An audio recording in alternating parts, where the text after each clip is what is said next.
नमस्कार, जय हिंद दोस्तों। हम लोग बात करेंगे उत्तराखंड लोक सेवा आयोग से निकले हुए एक नए विज्ञापन के बारे में।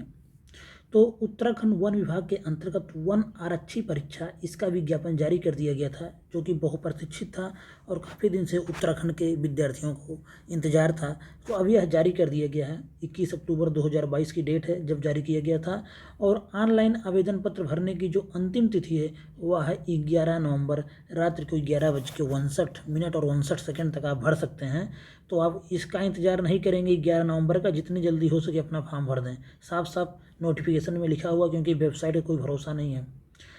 तो विज्ञापन संख्या है, विज्ञापन प्रकाशन की तिथि है, ये सब आप देख लीजिए। उसके बाद हम बात करेंगे इसमें और जो भी आपसे संबंधित नोटिफिकेशन में जानकारी है उसके बारे में बात करेंगे। उससे पहले एक बात कहना चाहेंगे, जो भी उत्तराखंड के विद्यार्थी पहली बार चैनल पर आए हों, वीडियो उन्हीं काम की है, सारी जानकारी उन्हीं के लिए दी जाती है। तो चैनल को सब्सक्राइब करें, वीडियो पसंद आए तो लाइक करें। अब आगे बात करते हैं।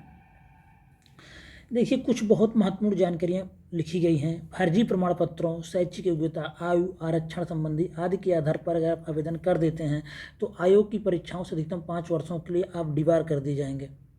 तो ऐसा नहीं करेंगे। अगर आपके पास आपकी एज है, आपके पास रिजर्वेशन के भी प्रमाण पत्र हैं, जो भी हैं सही ही इस्तेमाल करें, वरना 5 साल के लिए आप गए।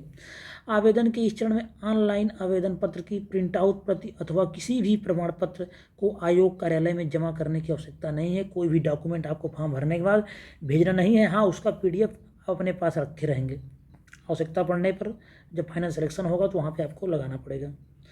प्रसंगत पद की सेवा नियमावली के अनुसार लिखित परीक्षा में सफल अभ्यर्थियों से शारीरिक अर्हता परीक्षा, शारीरिक दक्षता परीक्षा में भाग लेने की अपेक्षा की जाएगी तथा रिक्तियों के सापेक्ष 2 गुना अभ्यर्थियों को शारीरिक अर्हता परीक्षण, शारीरिक दक्षता परीक्षा हेतु आमंत्रित किया जाएगा। तो जितने भी पोस्ट हैं उनका 2 गुना ही लिखित परीक्षा बाद आगे बढ़ पाएंगे। अब कितने पद हैं उसको देख लेते हैं। जो रिक्तियों का विवरण है, तो वन आरक्षी के रिक्त पदों की संख्या है 894। तो 894 का 2 गुना ही बुलाए जाएंगे। आप इसको जान लीजिए, कितना बुलाए जाएंगे। 894 का मतलब हो गया कुल मिला के 1788 लोग ही बुलाए जाएंगे। मेडिकल के मतलब कि शारीरिक दक्षता और जो भी दौड़ भाग होगी, इन सभी के लिए सिर्फ 1788 लोग बुलाए जाएंगे। 894 इंटू 2 गुना, साफ साफ नोटिफिकेशन में कहा है। तो 894 पदों पर एक बहुत अच्छी भर्ती है।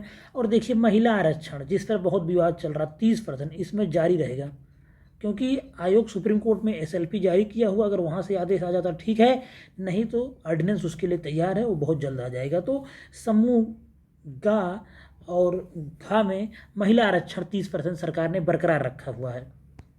उसके बाद हम बात करेंगे पदों की संख्या 894। पद का स्वरूप क्या है। समूह का अराजपत्रित अधिकारी है। वेतनमान 21,700 से 59,100 तक लेवल 3 की नौकरी है। शैक्षिक अर्हता है भारत में विधि द्वारा स्थापित बोर्ड परिषद या उत्तराखंड राज्य स्थित मान्यता प्राप्त विद्यालय से इंटरमीडिएट अथवा समकक्ष स्तर, इंटरमीडिएट है।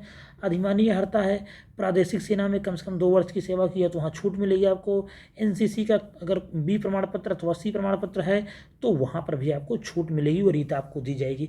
एक बात और हम आपको यहीं पे बता देना चाहते हैं, जो अदर स्टेट के हैं, जो अदर स्टेट से 10th या 12th पास हैं, वो फॉर्म नहीं भर पाएंगे। पहली बात यही जान लें, उनको ज़्यादा वीडियो पूरा देखने की आवश्यकता नहीं है। पहले ही उनकी जानकारी की चीज़ है कि 10th और 12th अगर आप पास हैं और उत्तराखंड से नहीं पास हैं तो आप इस फॉर्म को नहीं भर पाएंगे। सिर्फ इसमें उत्तराखंड के वही विद्यार्थी फॉर्म भर पाएंगे जो उत्तराखंड से 10th और 12th पास हैं। हाँ, कुछ लोगों को छूट दी गई, उसको आप नोटिफिकेशन में पढ़ लीजिएगा किनको किनको छूट दी गई है। जो उत्तराखंड के हैं लेकिन उत्तराखंड के कहीं बाहर से पढ़े, उनके माँ बाप मिलिट्री में हैं या कहीं और हैं, सर्विस कर रहे हैं, तो उसमें उनको छूट है। उसके बारे में आप पढ़ लेंगे। विस्तृत नोटिफिकेशन हमारे टेलीग्राम ग्रुप में आपको मिल जाएगा। अगर हम बात करें शारीरिक अर्हताएँ क्या हो सकती हैं, जो कि आप जब 2 गुना पास करा देंगे, 1788 बच्चों की ही शारीरिक अर्हताएँ और ये सब चीज़ें चेक की जाएंगी, क्योंकि 894 पोस्ट है और इसका 2 गुना ही भेजा जाएगा शारीरिक अर्हता के लिए। स्वास्थ्य परीक्षण के लिए 2 गुना ही जाएंगे। तो अगर हम शारीरिक अर्हताओं में देखें तो पुरुष की लंबाई 163 सेंटीमीटर होनी चाहिए। सीना फुलाने पर 5 सेंटीमीटर विस्तार चाहिए।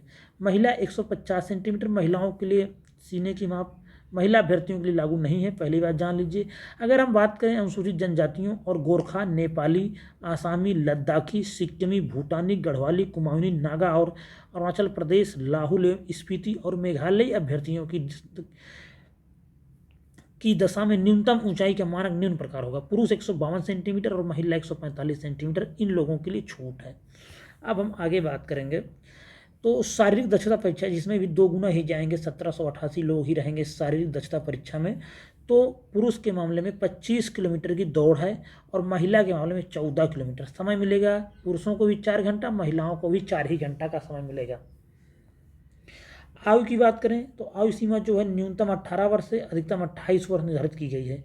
इस प्रकार आयु गणना की निश्चय जो तिथि है वो 1 जुलाई 2022 को। अभ्यर्थी की आयु न्यूनतम 18 वर्ष तथा अधिकतम 28 वर्ष से अधिक नहीं होनी चाहिए, याद रखेंगे इसको। हाँ, आयु सीमा में छूट है, जो आरक्षण वगैरह वाले होंगे वहाँ विस्तृत जानकारी यहाँ पे आके पढ़ लें, इनको आयु सीमा में छूट दी गई है। अनिवार्य वांछनीय अर्हता के बारे में बहुत कुछ लिखा गया है, लेकिन जो काम के विद्यार्थियों को है कि आवेदन करने के लिए वही अभ्यर्थी पात्र होगा जिसने अपनी हाई स्कूल एवं इंटरमीडिएट अथवा इनके समकक्ष स्तर की शिक्षा उत्तराखंड राज्य में स्थित मान्यता प्राप्त संस्थानों से उत्तीर्ण की हो। तो इसको ध्यान दे लेंगे, यही सबसे महत्वपूर्ण लाइन है। उसके बाद अगर हम बात करें कोई और अगर महत्वपूर्ण जानकारी आपसे संबंधित है जो विद्यार्थियों के काम आ सकता है, अभ्यर्थियों को परीक्षा शुल्क एवं प्रोसेसिंग शुल्क से छूट प्रदान की गई है। इसमें लिखित परीक्षा वस्तुनिष्ठ प्रकार की होगी। उत्तराखंड राज्य के अल्मोड़ा, रानीखेत, बागेश्वर, चंपावत, पिथौरागढ़, नैनीताल, हल्द्वानी, रुद्रपुर, खटीमा, पौड़ी, श्रीनगर, कोटद्वार, गोपेश्वर, नई टिहरी, रुद्रप्रयाग, उत्तरकाशी, देहरादून, ऋषिकेश, हरिद्वार, रुड़की नगरों के विभिन्न परीक्षा केंद्रों में आयोजित की जाएगी। उसके बाद गलत उत्तरों के लिए निगेटिव मार्किंग भी है, आप इसको भी जानते रहिए। उसके बाद हाई स्कूल प्रमाण पत्र में अंकित जन्मतिथि ही मान्य होगी, इसको भी जानते रहिए। ये सब आपको फॉर्म भरने से पहले आप यहाँ से देख लेंगे। परिशिष्ट 1 में नगर दिया हुआ सारे अल्मोड़ा, रानीखेत सबका नगर कोड दिया, जो कि फॉर्म में भरना है, गलत नहीं भरेंगे आप। इसका सिलेबस भी बहुत जल्दी ही जारी हो जाएगा। और देखिए आपके लिए वन विभाग के अंतर्गत वन आरक्षी परीक्षा 2022 की लिखित परीक्षा है, तो न्यूनतम आहारकारी अंक, लिखित परीक्षा में आप कितना अंक पाएंगे तभी आप मेरिट में बनेंगे या आगे के लिए बुलाए जाने की संभावना रहेगी, तभी आपको किसी प्रकार के आरक्षण का लाभ मिल पाएगा। तो अगर अनारक्षित श्रेणी में तो आपको 45% के ऊपर स्कोर करना ही करना पड़ेगा। अन्य पिछड़ा वर्ग में है तो आपको पहले 40% स्कोर करना पड़ेगा, उसके बाद अन्य किसी प्रकार का आप लाभ पाएंगे। अगर आप 40% के ऊपर नहीं कर पा रहे हैं अन्य पिछड़ा वर्ग में तो वैसे ही आप बाहर हो जाएंगे। SC और ST के लिए 35% है और आर्थिक रूप से कमजोर जो EWS हैं उनके लिए 40%। इतना स्कोर आपको कम से कम करना ही है, उसके बाद आपको किसी प्रकार की मेरिट, किसी प्रकार के लाभ की मिल सकता है। लेकिन अगर इसके नीचे आप हैं तो आप ऑटोमेटिक ही बाहर हो जाएंगे, चाहे SC हो, चाहे ST हो, चाहे OBC हो, चाहे किसी भी हो। अगर आप 40%, 35%, 45% जो कह रहा है उतना नहीं कर रहे हो तो आपको पहले ही बाहर कर दिया जाएगा, विचार ही नहीं किया जाएगा। तो इतना करना आपके लिए मस्ट है, ज़रूरी है,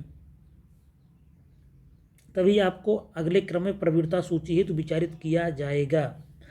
तो ये था वन आरक्षी परीक्षा से संबंधित जो नोटिफिकेशन आया उससे संबंधित सारी महत्वपूर्ण जानकारी इसमें आपको दे दी गई है।